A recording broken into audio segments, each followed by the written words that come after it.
knalde på, vi knæpper vores løbe. Vi boller tante fissemor og hele hendes røve. Vi kysser knæpper dagen lang, vi vinder vores knaldesang. Vi knæpper og boller og kysser med sang, både Kasper og Jesper Knaldemand. Åh Gud, hvilket forknæppede knaldefjols har jeg så med at gøre? Mit knaldenavn er Kasper. Jeg vil selv kalde knaldes Jesper. Godt, så dig, der er din bedste Frans. Mit fulde navn er Eddie Scholar, Knæppe Rasmus Pusseklavn og er Olsenbottes Junior. Så det er dig, der er Eddie Scholar Knæppe Frans Olsenbottes Junior. Du kan kalde mig for Knaldemand. Knalder. Men for fanden, hvad slags knæbemonster har vi her at gøre? Nå, det er sgu bare vores røveløve. Den er meget nem.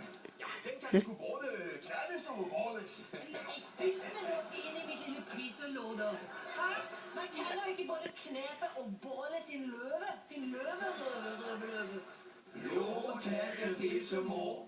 Bolling og knalling er det bedste, det ved. Faksekondien.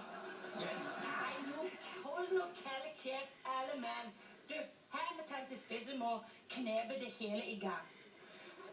Fissemor knalle fat i bollen nu på ny. For det er bare knald og bolle bi. Om alle godt vil kysse knæppe fisseknækkens vej, så ville ingen simpelthen at kysse knæppen mig.